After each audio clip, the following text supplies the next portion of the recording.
Hey man, I do what I do. All is the same. If a slaver, a warrior, or a trader became too powerful, they were seen as a threat. If they became too weak to defend themselves, they just turned out to be a victim. If they lost the battle or fell out of favor, they became just another piece of cargo shackled and sent across the ocean. Imagine that. You know, you helping capture Africans and taking them to the shore and putting them in chains.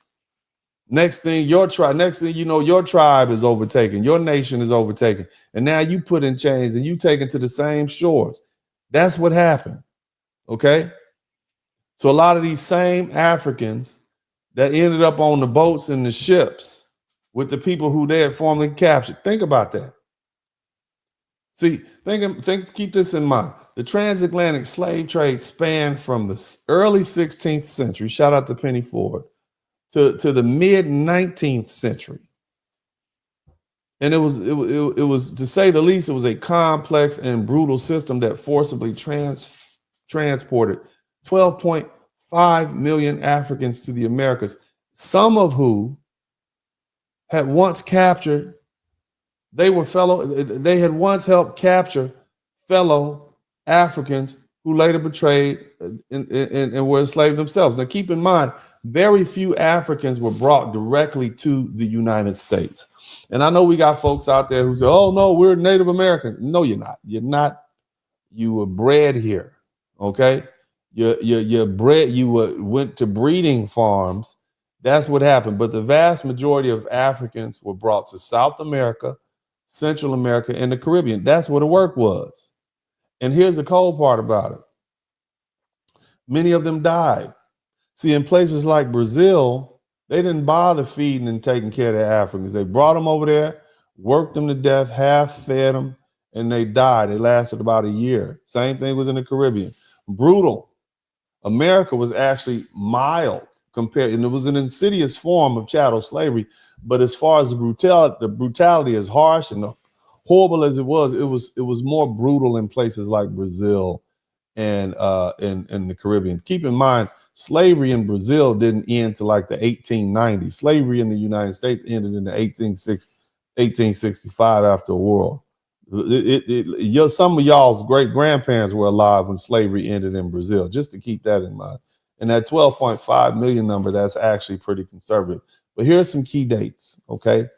1526 is likely the first transatlantic slave trade voyage directly from Africa to the America occurred on that day, and it marked the beginning of the transatlantic slave trade. In 1672, the Royal African Company was granted a monopoly over English trade of enslaved people, okay, and that intensified the British involvement in the transatlantic slave trade. And just so you understand, imagine getting a government contract. Okay, your company, the Royal African Company, got a government contract from the British government saying, okay, you have permission to run all the slave trade off of West Africa. They got rich. You understand? They made millions. Okay. Now, when we talk about 1865, the 13th Amendment in the United States Constitution, it was ratified and it abolished slavery in the U.S. Now, history records many instances where African slave traders were betrayed and enslaved themselves. Some were tricked with false promises of wealth and protection. Yeah, man, come on, get on the boat, man. You'll be all right. I'll bring you back next time. You're right. You know what I'm saying? And then you had others who were just straight up taken by force. And as European slavers, you know, and rival African groups just said, all right, we about 10 short. We're going to just take y'all with us. Hop on the boat. You see what I mean? And there was a lot of situations where you had people like a gentleman named Aluda Iquano. He was a former slave. I'm going to put the name in here so you guys can, I want to make sure you guys get the spelling of that. You can look him up yourself, okay? Look them up yourself. All right. Yeah. Some of these Akatas was actually trying to. All of us Akatas. Shout out to all my Akatas. Shout out to all of us folk who stray cats. But that's his name right there. He was an enslaved African captured, and he later became an abolitionist And he described it in his autobiography, how African traders could be captured themselves, okay, showing that no one was truly safe. Here's another one, Abdul Rahman Ibrahim Sori. He was a West African prince. And the prince was captured in 1788. And his noble status, didn't nobody care. Sold him into slavery in the United States. And after enduring decades of enslavement, he was eventually freed and returned to Africa in 1828. Imagine that. You captured in 1788. And so 30 years go by before you're able to prove. Think about that. This was a prince, Abdul Rahman Ibrahim Sori. I want you to look him up too. I'm gonna put this name. We learning something. I'm gonna hit y'all. This is the last night of Black History Month. Y'all gonna learn something. I'm gonna beat you upside the head with these facts and dates. You're gonna learn something in here. I don't know what everybody else is gonna do, but you're gonna learn something over here. We're not just gonna sit up and talk about foolishness every day. Now that said, some African rulers who resisted European influence, like King Ajayi, he was forcibly deposed and enslaved himself. And he was actually the king of the Dahomey Empire. Warriors hired to capture slaves, sometimes they got overpowered in battle. And they were taken captive. And put on the ships and place the folks they thought they were going to get. Again, now you got everybody on the Great Middle Passage. It's called the Great Equalizer. Regardless of how they got there, no matter what tribe they were from, what language they spoke, everybody on there faced a nightmare. It was a journey across the Atlantic, whether you were going to South America, Central America, the Caribbean, and most folk, again, did not go directly to the United States.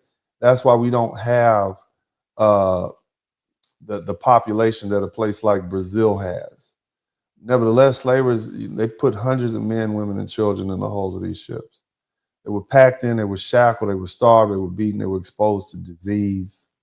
Some of the scholars estimate that anywhere from 10 to 19% of these people captured, they perished in the middle of the passage, and because of overcrowding, malnutrition, and disease.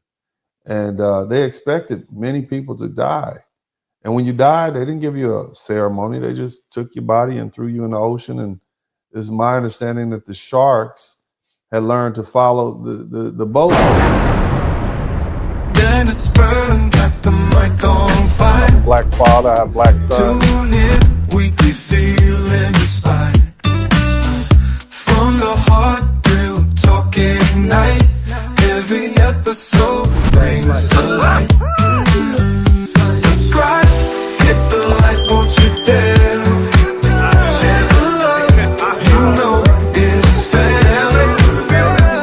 Join us every week, don't be late. Drop some coins in the collection plate.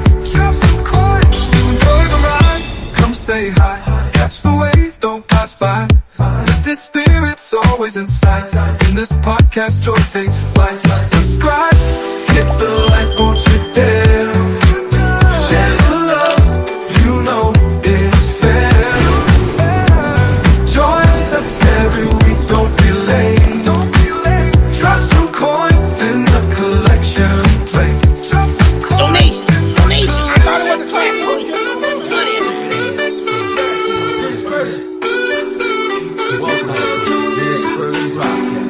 Hey man, I do what I do. You know that. Your ass class, don't come over here. Now, what? You tall black women up inside. I don't give a fuck about